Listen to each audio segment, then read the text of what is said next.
Polisi masih menyelidiki penyebab pasti kebakaran yang menewaskan 10 orang di Matraman, Jakarta Timur. Sampel sisa kebakaran telah dibawa tim Puslap 4 Polri ke laboratorium guna mencari tahu penyebab pasti kebakaran.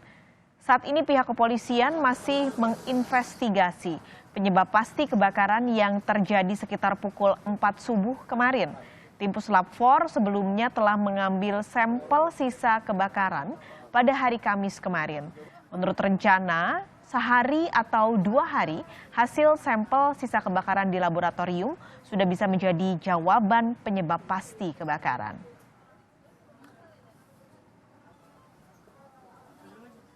Untuk informasi lebih lengkap, kita akan langsung pantau bersama jurnalis Kompas TV Stephanie Ginting di lokasi kebakaran. Stephanie, tim Puslap 4 ini sudah membawa sampel sisa kebakarannya ke laboratorium. Nah, sudah keluarkah penyebab atau hasil dari apa penyebab kebakaran ini? Ya, pas sekali tidak mungkin keluar dalam beberapa jam, jadi kita tunggu, kemungkinan dikatakan 2 hari baru kita bisa mendapatkan hasil pemeriksaan dari Puslap 4 terkait dengan apa penyebab pasti kebakaran yang terjadi di kawasan Jalan Pisangan Baru 3, Matraman, Jakarta Timur ini. Namun olah TKP sudah dilakukan kemarin dan ada kemungkinan juga mungkin dilakukan lagi olah TKP lanjutan karena sampai dengan saat ini kami pantau masih ada garis kuning polisi. Ini berarti masyarakat belum diperbolehkan untuk melewati garis polisi ini supaya tidak ada barang-barang yang berubah di lokasi kejadian ini. Kita tunggu nanti hasilnya dari Puslap 4, tapi sementara ini ada 2 dugaan awal penyebab kebakaran ini terjadi. Yang pertama, bisa jadi adalah api berasal dari motor yang terparkir di depan rumah kontrakan ini, lalu kemudian merambat ke rumah kontrakan. Lalu yang kedua, dugaan kedua adalah dari sisi kelistrikan, yaitu terjadinya korsleting listrik. Nah, kita masih harus tunggu nih, apa penyebab pasti dari hasil investigasi oleh pihak kepolisian. Tapi kalau memang ternyata dari sisi kelistrikan, tadi saya menghubungi melalui saluran telepon, Yayat Supriyatna, ahli tata kota dari Universitas Trisakti mengatakan jika memang nanti ternyata penyebab kebakaran ini dari sisi kelistrikan, maka harus ditindaklanjuti oleh pihak terkait, yaitu harus ada pemeriksaan keamanan instalasi kelistrikan di sekitar lokasi kejadian, sehingga harus dipastikan bahwa memang semuanya sesuai dengan standar keamanan, sehingga tidak terjadi lagi kebakaran di sekitar sini. Dan juga sebenarnya menurut Yayat yang perlu diperhatikan bukan hanya soal penyebab kebakaran atau titik awal dari api, tetapi juga adalah penyebab besarnya dampak dari kebakaran. Kita ketahui bahwa akibat kebakaran yang terjadi pada dini hari kemarin ada 10 korban jiwa. Bukan hanya korban jiwa, tapi juga dampak material. Nah, menurut Yayat, kemungkinan besarnya dampak kebakaran itu adalah karena padatnya pemukiman ini. Dikatakan ketika sudah memasuki musim kemarau di Jakarta ini, saudara, bisa dalam 1 hari terjadi 3 kebakaran di lokasi yang padat sekali pemukimannya. Nah, pemukiman padat penduduk ini bisa dikatakan dalam 1 km persegi ada 3.000 KK. Saya akan coba gambarkan kepada Anda, lokasi ini, saudara, bisa dikatakan tidak ideal menurut Yayat, karena ini menurut Ketua RT dari rumah kontrakan ini luasnya sekitar 3 kali 8 meter.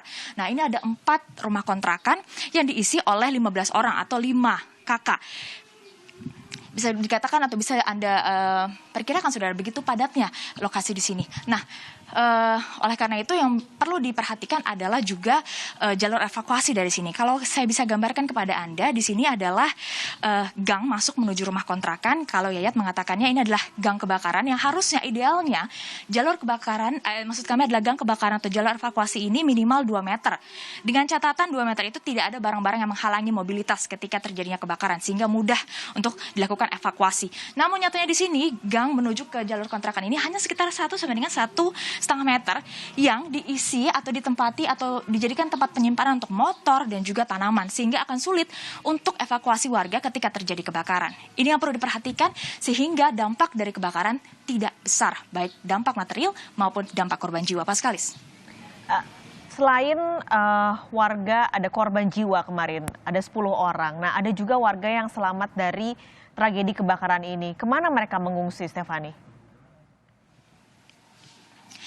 Mereka akhirnya mengungsi di rumah kontrakan milik Ketua RW 06, Pak Agus. Tadi di lokasinya sekitar 200 meter mungkin dari lokasi saya berada saat ini. Nah, ada 5 orang dari 2 kakak yang akhirnya selamat. Mereka adalah rumahnya yang kalau Anda lihat di belakang saya yang paling dekat dengan kamera dan 2 terdekat dengan kamera. Nah, mereka saat ini sedang dilakukan pendampingan, pembinaan secara psikologi. Tadi ada beberapa pihak yang melakukan pendampingan psikologi, baik dari tim psikologi Polri, kemudian juga ada dari Kementerian Sosial, ada juga dari Satgas BPBD DKI Jakarta yang memberikan pembinaan psikologi karena mereka adalah korban kebakaran.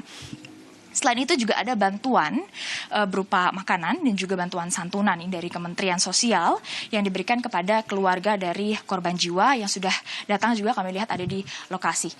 Pak Skalis.